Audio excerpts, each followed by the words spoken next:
नमस्ते दर्शकवृन्द, कार्यक्रम फ्रन्टलाइन सोमा यहाँलाई हार्दिक स्वागत छ। सो विशेषतः नगरपालिकाहरूको काम कारबाही गतिविधि र यसकै सेरोफेरोमा रहेर सञ्चालन हुने करेन्ट अफेयर हो।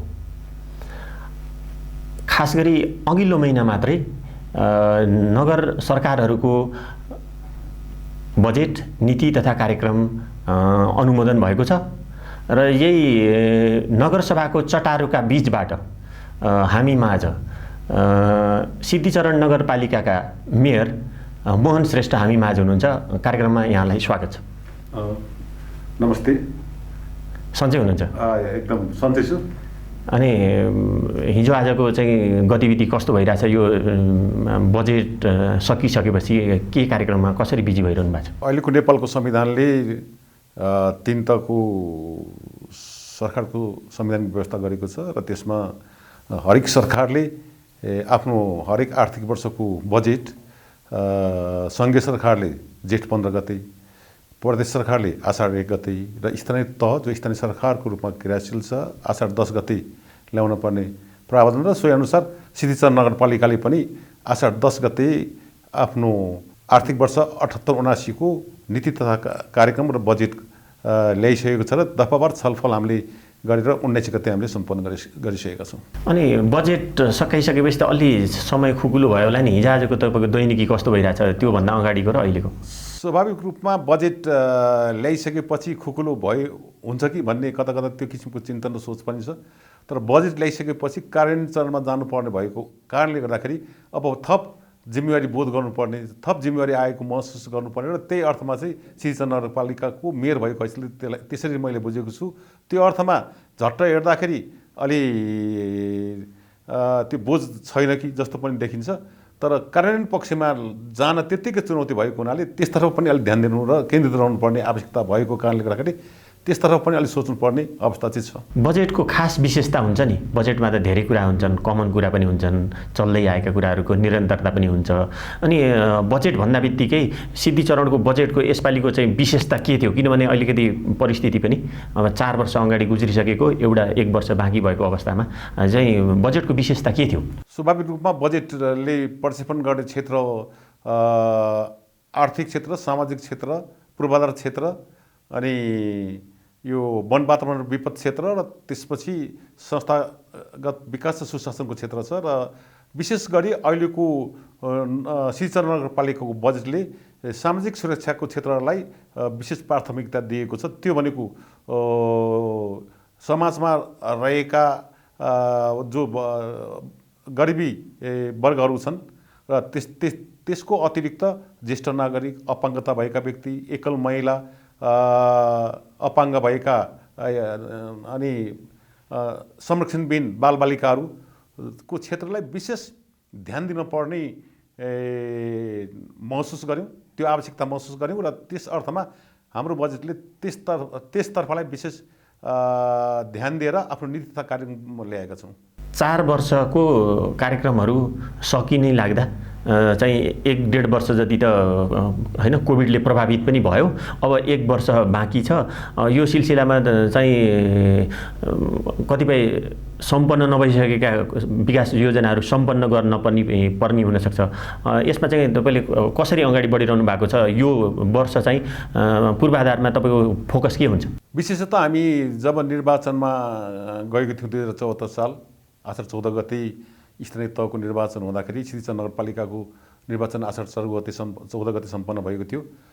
त्यो निर्वाचनताका जनताको घर दैलोमा जाँदाखेरि, नगरवासीको घर दैलोमा जाँदाखेरि हामीले विकास भनेको के हो, के आवश्यकता छ भन्ने जनताबाट नै बुझ्न चाह्यौँ। र त्यति बेला हामीलाई कुनै ठाउँमा सडकको आवश्यकताको माग भएको थियो, कुनै ठाउँमा खानेपानी, कुनै ठाउँमा सिँचाइ र कुनै ठाउँमा चाहिँ विद्यालय भवनहरू बनाउनु पर्ने, त्यसको अतिरिक्त कुनै कुनै ठाउँमा कृषि अनि रोजगारको कुरो अनि शिक्षालाई प्राविधिक धारतिर लानुपर्ने आवश्यकता भएको कुरो र त्यसको अतिरिक्त यो सामाजिक सुरक्षा जसमा चाहिँ एकल महिला, अपाङ्गता भएका व्यक्ति अनि संरक्षणविहीन बालबालिका, ज्येष्ठ नागरिकको सवालमा पनि त्यति नै आवश्यकता भएको माग जनताले गर्नुभएको थियो, नगरवासीले गर्नुभएको थियो र हाम्रो अहिले 4 वर्ष कार्यकाल सम्पन्न भएको छ र 4 वर्ष हामीले काम गरिरहेको बखतमा ती क्षेत्रहरूलाई सम्बोधन हुने किसिमले, ती क्षेत्रलाई परिवर्तन गर्ने किसिमले हामीले काम गरेका छौँ र केही त्यस्तो किसिमको सूचाङ्कहरू देखा परिसकेको छ।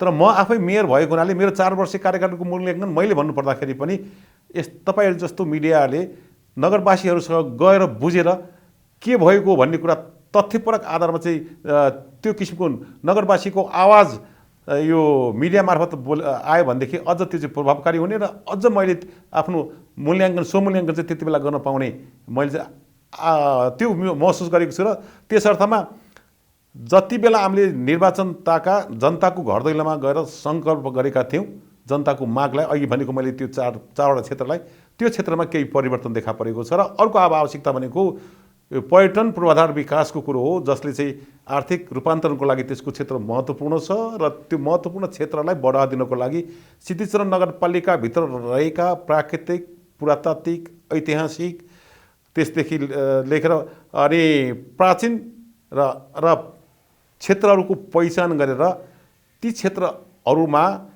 आन्तरिक र बाह्य पर्यटक आकर्षण गराउने किसिमको पूर्वाधार निर्माण गर्नको लागि त्यो किसिमको सोच छ। त्यसको लागि अलिकता ठुलो धनराशिको आवश्यकता पर्ने भएको कारणले गर्दाखेरि त्यो योजना हामीले अगाडि सारेका छौँ र त्यो योजनालाई क्रमशः अगाडि लाँदै कार्यान्वयन चरणमा लाने र केही कुराहरू चाहिँ कार्यान्वयन चरणमा आइसकेको पनि छ र जसले गर्दाखेरि दिन प्रतिदिन अहिले सिंहदरबार नगरपालिकामा आन्तरिक र बाह्य पर्यटक आगमन गर्ने क्रम चाहिँ बढेको छ। जो हलिसी महादेव पूर्वको पशुपतिनाथ भनेर चिनिने खोटाङ जिल्लामा पर्दछ र त्यो नजिकै ओखलढुङ्गा जिल्लाको नजिकै भएको कारणले गर्दाखेरि हलिसी महादेव जाने व्यक्ति ओखलढुङ्गा आउने क्रम चाहिँ बढ्दैछ र त्यो क्रमलाई अझै बढाउनको लागि सिद्धिचरण नगरपालिकाले आकर्षक पूर्वाधारहरू निर्माण गर्नुपर्ने आवश्यकता रहेको कुरा म सम्पूर्ण श्रोताहरूलाई चाहिँ जानकारी गराउन चाहन्छु। र त्यस आधारमा हामीले भ्यू टावर निर्माण गरेका छौँ, जहाँबाट हामी सगरमाथा देख्न सक्छौँ, जहाँबाट हामी गौरीशङ्कर हिमाल पनि देख्न सक्छौँ।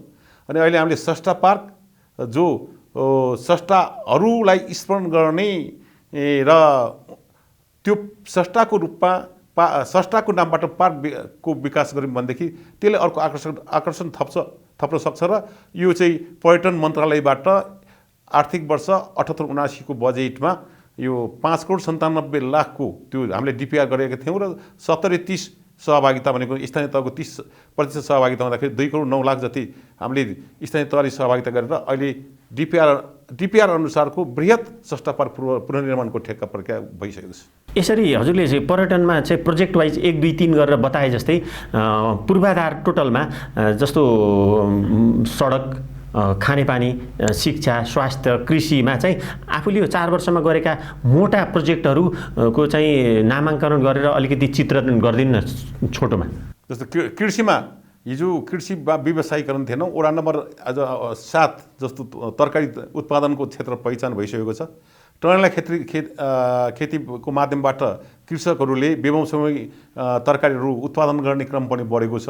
त्यो सिङ्गो नगरपालिकाको धेरैजसो वडा जस्तो वडा नम्बर 10, 8, 9, 6, 7, 5 र अर्को यो कृषि क्षेत्र भयो।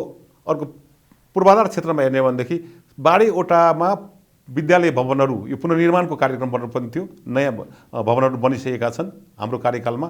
रुम्टारमा पूर्वकै नमुना गुम्बा बनिसकेको छ, जो रुम्टारको आफ्नै अर्को समथर भूमि, त्यसको चाहिँ महमोक्ता आफ्नै किसिमको छ। त्यसलाई डेभलप गर्नको लागि त्यो चाहिँ स्मार्ट सिटीमा पनि पढिसकेको थियो। तर अहिले स्मार्ट सिटीको सट्टा त्यो भइरहेको ल्यान्ड पुलिङको माध्यमबाट भइरहेको संरचना नबिगारिकन त्यसलाई अरू थप आकर्षक बनाउन भन्ने योजना पनि रहेको छ यो पूर्वाधार को यो भवन क्षेत्रमा। र त्यसदेखि बाहेक हामीले 12 वडासम्म पुग्ने यो सडक सञ्जाल जोडिसकेका छौँ। सो स्मुथली हिले सडक भए पनि नगरपालिकाको 12 वडाको केन्द्रसम्म 12 महिना हामी गाडीमा चढेर पुग्न सक्दछौँ। त्यसमा चाहिँ अब मैले फेरि जोड्न चाहन्छु कि यो हाम्रो धुले सडक भएको कारणले हिउँदमा धुलो हुने, बर्खामा हिलो हुने त्यो चाहिँ मार्छ। तथापि सडकको सञ्जालहरू पुगिसकेको अवस्था छ।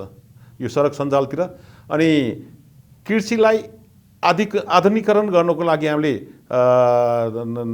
त्यो किसिमको योजनाहरू पनि ल्याएका छौँ, जस्तो अनुदान दिने होइन, अनि यान्त्रिकरणमा लाई चाहिँ अलिक बढावा दिने, कृषकलाई त्यसतर्फ आकर्षण गराउने र यो वर्षको कार्यक्रममा कृषकहरूलाई अझै हामीले अलि प्राथमिकता त्यो कृषकलाई कृषि पेसातर्फ चाहिँ आकर्षित गराउन सक्नुपर्छ भनेर रासायनिक मलको ढुवानीमा 50%, 50% अनुदान दिने नीति पनि हामीले ल्याएको छौँ। अनि स्वास्थ्य र होइन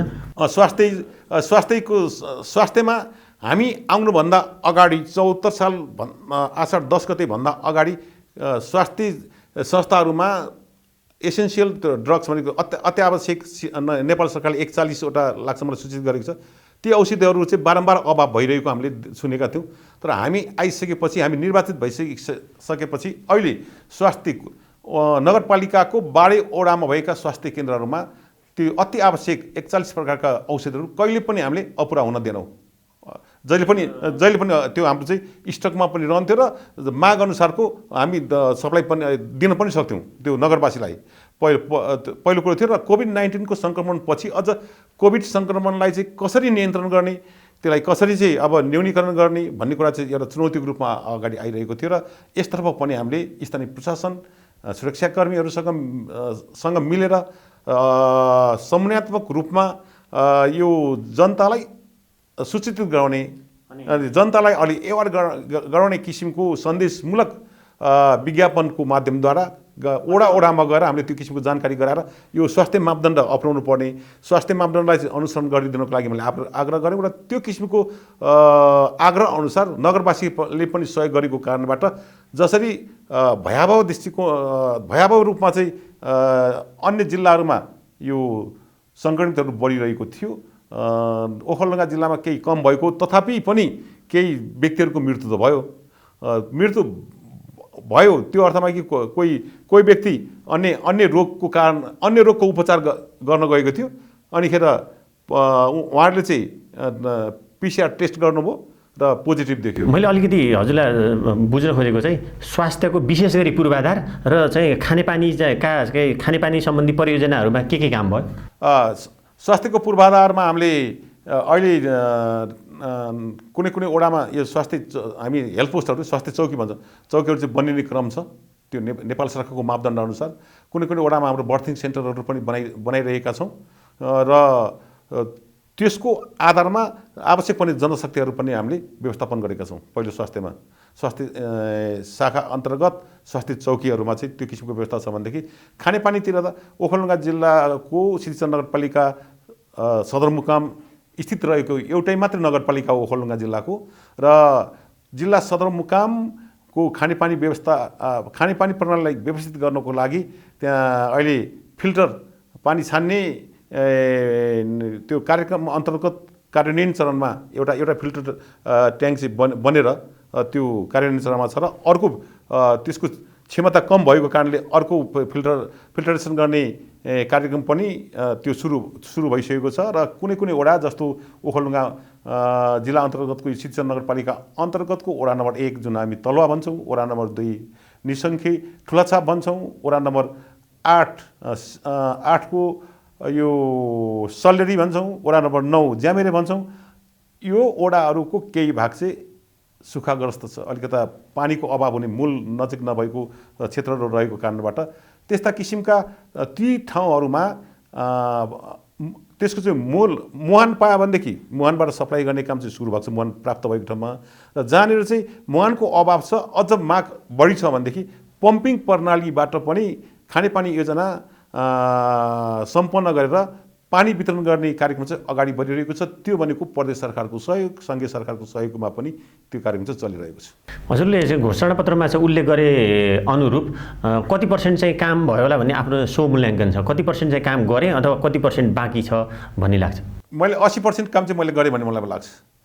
किनभने अरूले जस्तो हामीले नहुने कुराको घोषणापत्र ल्याएनौँ, जे काम गर्न सक्थ्यौँ त्यो कामको नै हामीले घोषणापत्रमा ल्यायौँ।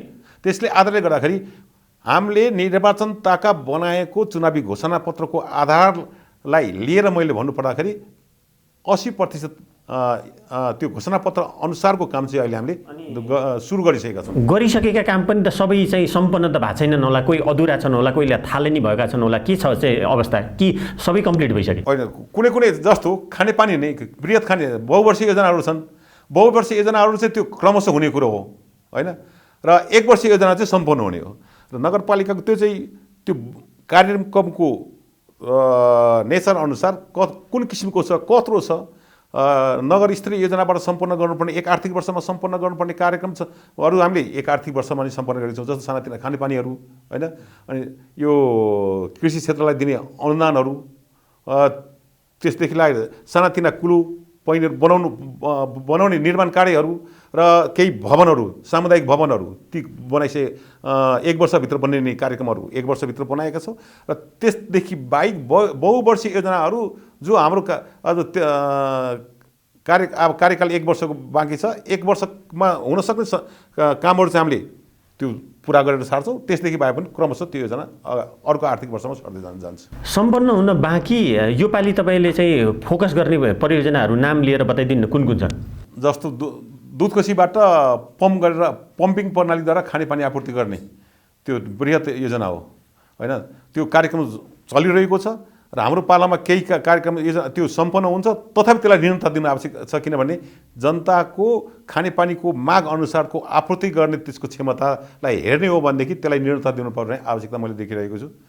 अर्को सदरमुकामको खानेपानीलाई अलि अझ व्यवस्थित गर्ने, घर घरमा खानेपानीको धारा पुर्याउने हो भनेदेखि अब सदरमुकामको लागि अर्को त्यो मुहानको खोज्नुपर्ने आवश्यकता देखेको छु मैले। त्यो क्रमशः बनाउनु पर्ने योजना हो। र त्यसदेखि बाहेक पर्यटन पूर्वाधार जो चाहिँ महत्त्वपूर्ण रहेको छ, यदि हामीले भनेका छौँ कि यो नगरवासीकोलाई आर्थिक रूपान्तरणको माध्यमद्वारा नगरवासीको क्रय शक्ति उकास्ने र क्रय शक्ति उकासिसकेपछि गरिबी न्यूनीकरण गर्ने र गरिबी न्यूनीकरण गरिसकेपछि सुखी नगरवासी समृद्ध नगर बनाउनुको लागि, त्यो लक्ष्य प्राप्तिमा पुग्नको लागि पनि हामीले अलि बृहत योजना बनाउनु पर्दछ। र त्यो हाम्रै यो 5 वर्षीय कार्यकालमा सम्पन्न हुन्छ त्यो म भन्दिनँ, किनभने हाम्रो 5 वर्षीय कार्यकाल एक तरिकाले एउटा अभ्यासमा बित्यो। म किन अभ्यास भनिरहेको छु भन्दाखेरि, एउटा त हामीले 46 सालमा परिवर्तन भएको थियो नेपालमा शासन व्यवस्था, त्यसपछि धेरै आन्दोलन भयो, त्योभित्र धेरै अभ्यास, विभिन्न किसिमको अभ्यास भयो। र एउटा संविधान बनाउनु 46 सालको आन्दोलनबाट परिवर्तन भए अनुसारको हामीले संविधान प्राप्त गर्नु चाहिँ 72 साल पर्खिनु पर्यो। त्यसले 74 सालमा हामी आयौँ। अहिले 5 वर्ष कार्यकालमा म सिद्धिचरण नगरपालिकाको कायापलट गर्छु, सिङ्गापुर बनाउँछु, त्यो म भन्न सक्दिनँ। तर म स्पष्ट के भन्नु सक्छु भन्दाखेरि, मेरो कार्यकालमा जो हामीसँग प्राप्त स्रोत साधनलाई नगरवासीको हित, नगरको परिवर्तन र नगरको समृद्धिको लागि चाहिँ लगानी गर्न हामी सक्छौँ। र त्यो अनुसारको कार्यक्रम ल्याएर अहिले केही नगरको रूप परिवर्तन गर्ने काममा चाहिँ हामी लागि परिरहेका छौँ। अब जस्तो कतिपय कुराहरू त विभिन्न लिमिटेसनले तपाईँले गर्न पाउनु भएन होला, सक्नु भएन होला, तर चाहिँ केही कुराहरू सुरुवात गरेर आफू जाने बेला बिउ रोपिदिएर छोडेर जाने परियोजनाहरू केही छन्? परियोजना जस्तो सामाजिक क्षेत्रमा हेर्दा सामान्य छ, तर केही कुरा देखिन सक्ने, त्यसले प्रभाव पार्ने किसिमको छ। जस्तो भर्खरै हामीले नगरपालिकामा 10 वर्षभन्दा बढी कसैको श्रीमान बेपत्ता भएको छ कि कसैको श्रीमती बेपत्ता भएको छ कि भनेर चाहिँ त्यो हामीले तथ्याङ्क खोज्यौँ। त्यो तथ्याङ्क खोज्दाखेरि त्यस्तो किसिमको व्यक्तिहरू पनि पायौँ हामीले। पाउँदाखेरि अहिले हामीले एउटा नगरपालिकाले के योजना ल्याएको छ भन्दाखेरि, श्रीमान बेपत्ता भएको महिला छिन् भनेदेखि, अथवा श्रीमती बेपत्ता भएको पुरुष छ भनेदेखि त्यस्ता किसिमका व्यक्तिलाई रोजगारीमा संलग्न गराउनको लागि निर्व्याजी ऋण प्रवाह गर्ने नीति अवलम्बन गरेको छौँ। र हामीले यस वर्षमा हामीले 7 जनालाई त्यो किसिमको ऋण 22 जनालाई हामीले त्यो किसिमको ऋण प्रवाह गर्ने निर्णय गरेर कार्यान्वयनमा ल्याइसकेको छौँ। मैले भने यो सामान्य छ, तर त्यसले पार्ने असर दूरगामी छ। अर्को विधवा महिलाहरूलाई, एकल महिला भनेको एकल महिलाहरूलाई पनि हामीले सहकारीमा आबद्ध गरेर सामूहिक एउटा काममा संलग्न गराउने नीति अवलम्बन गऱ्यौँ। र यो वडा नम्बर 5 मा थियो। र यसमा सङ्घीय सरकार यो प्रदेश सरकारको पनि हामीलाई केही रकम सहयोग थियो र उनीहरूलाई आफूले समूह बनाएर अनि सामूहिक रोजगारीमा आबद्ध भएको कार्यक्रम पनि हामीले गरिरहेको अवस्था छ। अर्को चाहिँ अब विद्यालयलाई यो धेरै हामीले भन्यौँ कि यो अहिले यो कोभिड-19 को सङ्क्रमणपछि यो वैदेशिक रोजगारमा गएका युवाहरू फर्किने क्रम चाहिँ बढ्दै गयो र त्यसपछि रोजगारको कुरा पनि उठ्यो। अब कसरी रोजगार सिर्जना गर्ने भन्ने कुरालाई पनि हामीले स्थानीय स्तरमा यदि स्वरोजगारमा संलग्न गराउने त्यस किसिमको जनशक्ति उत्पादन गर्ने हो भनेदेखि अब शिक्षालाई यो प्रविधितिर चाहिँ गाँच्नुपर्छ अथवा अबको हाम्रो शिक्षा प्रणाली प्राविधिक धारतिर उन्मुख गराउने अथवा प्राविधिक शिक्षा प्रणालीको माध्यमद्वारा युवाहरूलाई त्यो किसिमको शिक्षा दिने र त्यसरी शिक्षा प्राप्त गरेको युवाले आफूले प्राप्त गरेको यो प्राविधिक विषयको पेसामा आबद्ध यदि सरकारले त्यो किसिमको वातावरण सिर्जना गरे भनेदेखि सङ्घीय सरकारले निकालेको यो विज्ञापन निकालेको प्रदेश सरकारले विज्ञापन निकालेको त्यस किसिमको रोजगारमा संलग्न हुन सक्छ। यदि त्यो अवस्थामा पनि रोजगार पाएन भने उनीहरूले स्वरोजगारमा पनि आफू संलग्न भएर आर्थिक उत्पादन गर्न सक्छ भन्ने हाम्रो नीति थियो र त्यतातिर विशेष त हामीले ध्यान दियौँ। अब कतिपय कार्यक्रमहरू त त्यही सिद्धि चरणमा मात्रै गर्न मिल्ला, अरू ठाउँले त्यसलाई कपी गर्न नमिल्ला। तर तपाईँले त्यस्तो गरेको एक दुईवटा कुनै चाहिँ मोडेललाई कपी गरेर अरू ठाउँ रेप्लिकेट हुन सक्ने चाहिँ प्रोजेक्टहरू मैले यस्तो गरेको छु भनेर चाहिँ आम अरू मेयरहरूलाई होइन अरू नगरपालिकाहरूलाई भन्ने कुनै प्रोजेक्टहरू हुन्छ? जस्तो हामीले ज्येष्ठ नागरिकहरूलाई एउटा कार्यक्रम हामीले ल्यायौँ। त्यो सामान्यतया समाजमा रहेको सम्मानित व्यक्तित्वहरू नेपाल सरकारले पनि अहिले मासिक 2000 थियो, यसपालिदेखि 3000 बनाइसकेको अवस्था छ र त्यसमा हामीले के सोच्यौँ भन्दाखेरि अझ उनीहरूको अवस्था अहिलेको हाम्रो नेपाली समाज पनि आफ्नो सम्मानित व्यक्तित्व ज्येष्ठ नागरिकहरूले जुन अवस्थामा बसिराख्नु पर्ने स्थिति हामीले देख्यौँ र तिनीहरूलाई केही सहयोग गरौँ कि भनेर हामीले अर्को चाडपर्व खर्चको मात्र व्यवस्था गऱ्यौँ भनेदेखि उनीहरू अलिक खुसी हुन्छ कि भनेर एउटा हामीले वार्षिक 4090 वर्ष माथि पुगेकोलाई हामीले त्यो सङ्ख्यात्मक हामीसँग स्रोतलाई हामीले आकलन गऱ्यौँ र 90 वर्षभन्दा माथि पुगेका ज्येष्ठ नागरिकलाई सम्मान गर्ने किसिमले चाडपर्व खर्च भनेर वार्षिक 4000 दिने नीति अवलम्बन गऱ्यौँ र त्यो अरू पालिकाले पनि त्यो चाहिँ एउटा अनुकरणीय काम गरेको महसुस गरेको छ पहिलो। र दोस्रो हामीले अघि नै मैले भनिसकेँ कि त्यो एकल महिलाहरूलाई एउटा सहकारीको माध्यमबाट सामूहिक रोजगारीमा आबद्ध गराउने जुन नीति अवलम्बन गरेको थियौँ त्यो पनि अरू पालिकाहरूले अनुसरण गर्न सक्ने त्यो किसिमको क्षेत्र रह्यो। त्यो अर्थमा म त्यो दुईटा कामको बाट चाहिँ म सन्तुष्टि छु। अब यसदेखि बाहेक त अर्को अब पर्यटन पूर्वाधारको लागि पर्यटनको क्षेत्रलाई अलि बढावा दिनको लागि र सिद्धिचरण नगरपालिका आफै त्यस्तो किसिमको भूगोल छ। तपाईँ दक्षिणी भेगमा जानुभयो भनेदेखि दुधकोशी बगिरहेको छ अनि जब हामी अलि माथि चढ्दै उत्तरतिर लाग्छौँ सगरमाथा हाम्रो नाङ्गा आँखाले देख्छौँ। त्यो किसिमको भूगोल भएको र त्यो भित्र रहेको प्राकृतिक स्रोतलाई मात्रै हामीले पहिचान गर्न सक्यौँ भनेदेखि भोलि पर्यटक आकर्षण गर्ने केन्द्रको रूपमा नगरपालिकाको विकास हुन सक्दछ।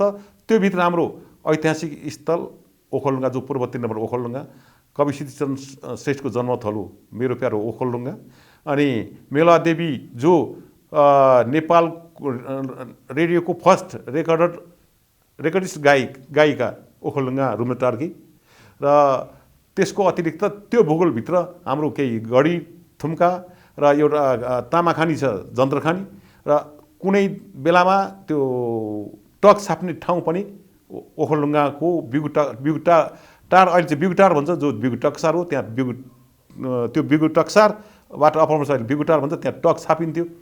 त्यो किसिमको प्राचीन पुरातात्विक महत्त्व भएको ठाउँ पनि भएको कारणले गर्दाखेरि अबको काम भनेको त्यो क्षेत्रको पहिचान वृद्धि र विकास गर्न सक्यौँ भनेदेखि हामीले आन्तरिक र बाह्य पर्यटकलाई आकर्षण गर्न सक्छौँ जस्तो मैले बुझेको छु र त्यसतर्फ योजना बनाएर अघि बढ्नुपर्ने आवश्यकता छ।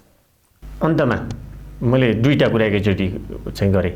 एउटा चाहिँ तपाईँको आफ्नो होइन कार्यकालमा अन्य छिमेकी नगरपालिकाहरूसँग होइन सहकार्य भएको कुनै त्यस्तो अवस्था छ र अन्तिममा त्यसपछि तपाईँले आफूले चाहिँ आफ्ना नगरवासी नागरिक होइन अब केन्द्रीय सङ्घीय सरकार प्रदेश सरकार होइन र तपाईँसित सरोकार राख्ने जो कसैलाई पनि केही भन्न चाहनुहुन्छ भने पनि त्यसमा आफ्नो भन्ने। अब समन्वयको पाटोमा त अहिले स्थानीय तह जो आन्तरिक स्रोत जसको चाहिँ बढी छ कुनै कुनै नगरपालिकालाई त अरू नगरपालिकालाई नै सहयोग गरेको अवस्था छ। जस्तो काठमाडौँ महानगरपालिकाको कुरा गऱ्यौँ भनेदेखि त्यो हुनसक्छ, पोखरा महानगरको कुरा गऱ्यौँ भनेदेखि त्यो कुरा हुनसक्छ होइन। छिमेकी नगरपालिका तर छिमेकी नगरपालिकासँगको त्यस्तो किसिमको हाम्रो समन्वय छैन। तर समन्वय भनेको कार्यक्रममा समन्वय छैन, तर एक अर्कामा कसरी काम गर्ने राम्रो कामको चाहिँ हामीले छिमेकी पालिकाको पनि अनुसरण गर्ने र हामीले गरेको राम्रो कामको यसरी गरेको छौँ भनेर छिमेकी नगरपालिकाले बुझाउने काम चाहिँ हामीले गऱ्यौँ। पहिलो कुरो त्यो हो। र 78-79 को हाम्रो बजेट लगभग राउन्ड फिगरमा भन्दाखेरि 77 करोड छ।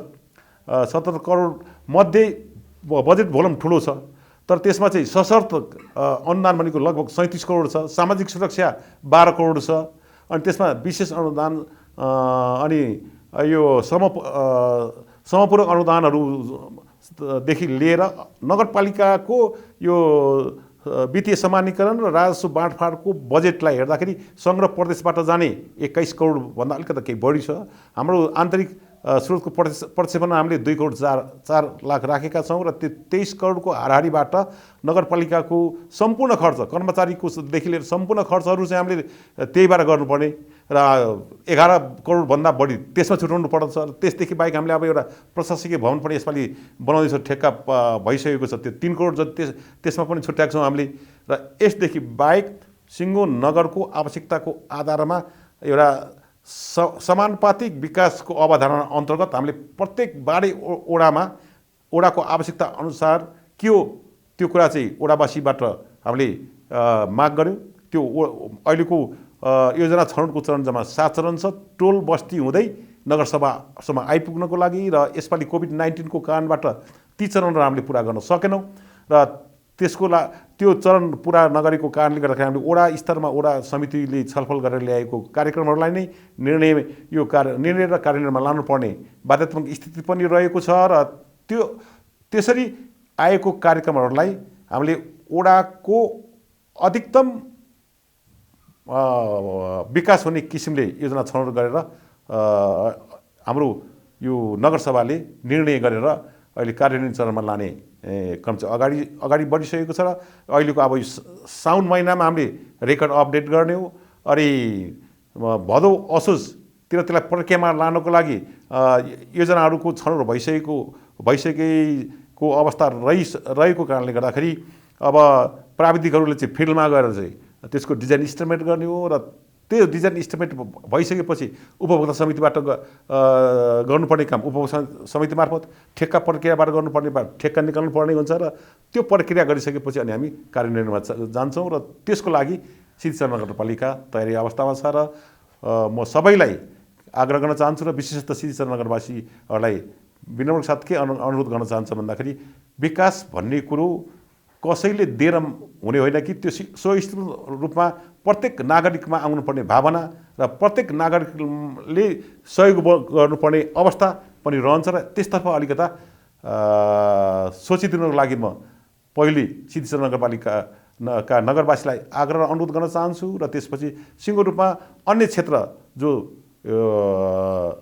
एउटा सरकार राख्ने क्षेत्रहरू छन् जसले चाहिँ नगरको विकास र समृद्धिमा केही योगदान पुर्याइराख्नु भएको छ, त्यसरी योगदान पुर्याइरहनु भने सङ्घ संस्थाहरूलाई पनि आफू खुसी नगरिकन तपाईँले गर्ने काम नगरपालिकालाई जानकारी गराएर मात्रै गरिदिनुहोस्, जसको कारणले गर्दाखेरि समन्वय पार्टमा वृद्धि एउटा चाहिँ समन्वयको पार्टमा चाहिँ त्यसको चाहिँ अलिकता वृद्धि भएर जानेछ र अर्कोतिर तपाईँले गरेको कामको रेकर्डको अपडेट नगरपालिकामा नै रहन्छ। त्यो म दोस्रो आग्रह गर्न चाहन्छु। र तेस्रो कुरो अहिले नगरपालिकाभित्र भए गरेका कामलाई म अहिले बारम्बार भन्ने गरेको छु, हामी जे गर्छौँ राम्रो काम गरेको छ भनेदेखि राम्रो भनिदिनुहोस्, नराम्रो काम गरेको छ भने नराम्रो भनिदिनुहोस्, जे गरेको छ त्यही कुरा चाहिँ तपाईँले मिडियामा लगिदिनुहोस् प्रत्येक मिडियाकर्मीलाई त्यो पनि म आग्रह गर्न चाहन्छु, जसले गर्दाखेरि हामीले राम्रो काम गरेको छौँ भनेदेखि अलिकता खुसी पक्कै नै रहन्छौँ